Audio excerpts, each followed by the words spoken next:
Hi, if you're watching this video today, it's maybe because you are wanting to improve your overall recruitment. You want to attract the best people. Maybe you're struggling to do that at the moment, and you believe that your job description is something that you can perhaps change, adapt, amend somehow to improve the quality and talent that is coming through the door. Well, you're in the right place. I'm going to show you how you can create an outstanding job description to attract not just the people, but ideally the right people for your company.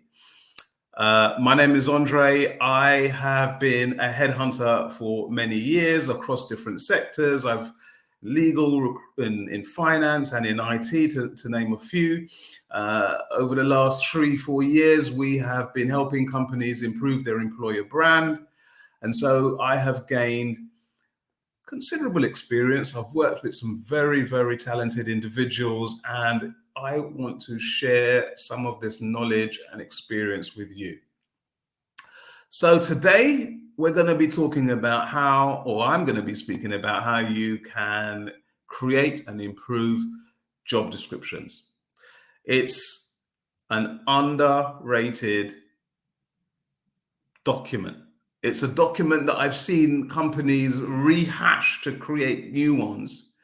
They don't really give it the time and the dedication that I think is required in order to produce an outstanding document in order to attract the right talent. And so if you're feeling like this gentleman, this image here, it's time that, you took a different approach to your job descriptions. So I'm going to firstly share with you some of the core reasons why recruitment is harder today. But you know what? Before I do that, let me just say that if you like this video and if you feel that there's, something that, you're enjoying and you can perhaps share with others, then please hit the subscribe, hit the notification bell. Yeah, it really will help. I mean, the more people that subscribe, the bigger the reach, the more content I can share. So thank you for that. So 3 reasons why recruitment is harder today. Top talent have more options. It's as simple as that. There are certainly in the legal industry that I work in, there's so many more players in the market that makes it incredibly competitive for firms to attract talent. And no doubt that is pretty much the same across most professional services. There are less lawyers entering the industry to meet demand. So of course, attracting talent is going to be more competitive. People want more flexibility. And certainly since the pandemic, we have seen that flexibility is one of those things that people have been crying out for years before the pandemic. And it's only since, that we've had COVID and we've had to be in lockdown for years that for years, literally, that employers have had to rethink how they are going to improve their culture and give employees what they want. The other crucial thing is people want their values to be aligned with what the employer values. So as an individual, if you feel that, as you run your home and with your family and your friends, that integrity and honesty is something that you hold dear to your heart and is important to you, then you kind of expect the same from your employer. So these are the 3 kind of crucial reasons why recruitment today is so much harder.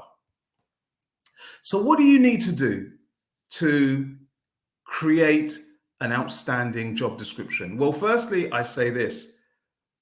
I wouldn't say rip up the old version, but what we'll do is test. I think that's always a good thing to do anyway. But let's talk a little bit about the new design. Typically, a job description will have it will have maybe an overview as to the organization, and then it will go straight into the duties, and then it will go into the personal specification.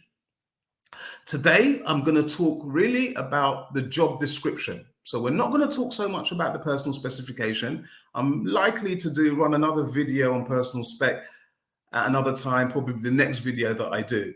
But today I'm going to focus on the job description element.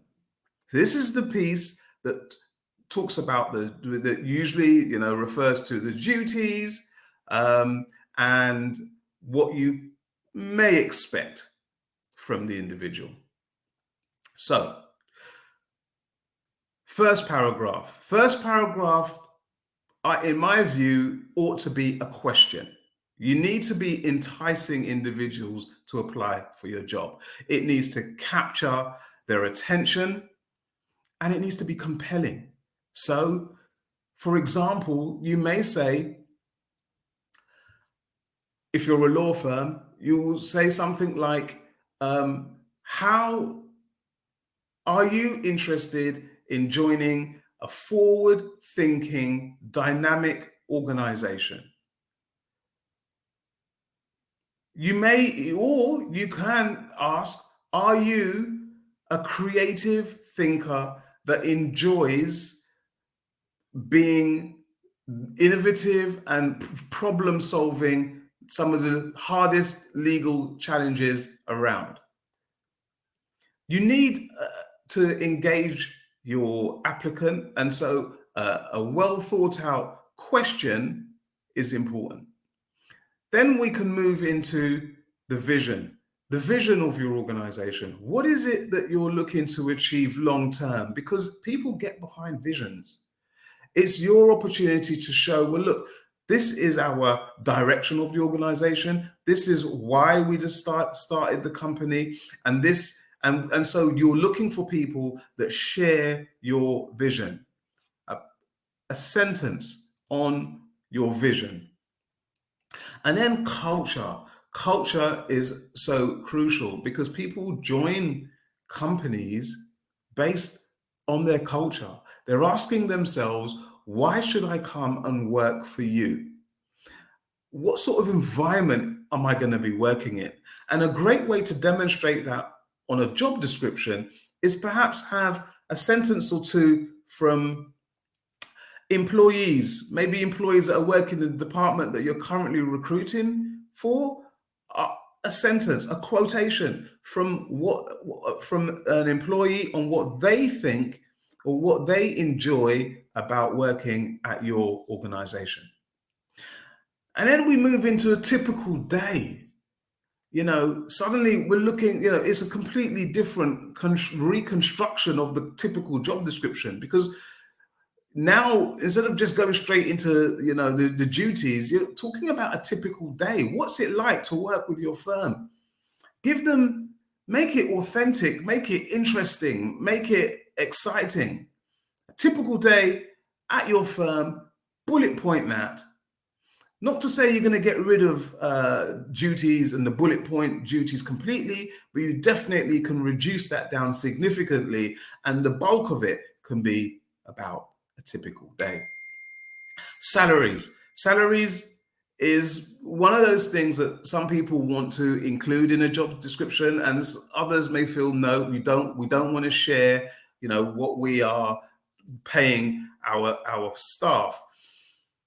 But in my view, authenticity comes from being transparent. And, there's nothing wrong with sharing salary ranges.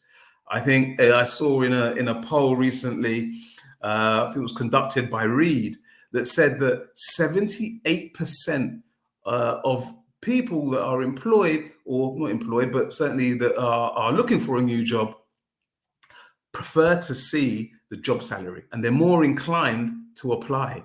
So try it. Add in the salary range and see what difference it makes. So before you take your new approach, or yes, what I suggest is take the new approach, but test it. And you can do a split test and compare. So you have your typical job description, where you have your job title, maybe the department that the role is in, and of course your bullet point, your duties. That is the standard job description that we always see. And now I'm showing you a new approach. Open with a question, and then talk about, in a paragraph, your vision, your culture, and a typical day. And test both job descriptions and see what the responses are. Hopefully you have found this this presentation has been useful. It will be great to know what you think, and it'll be wonderful to learn, if you do test, what was the outcome? Was there a difference between the two? Has it changed your approach with regards to all the vacancies perhaps that you're going to be recruiting for now? Would love to hear from you. So feel free to give a thumbs up if you like this video, and if you would feel to share it, then feel free to do so. So I look forward to seeing you again on the next video. Thank you.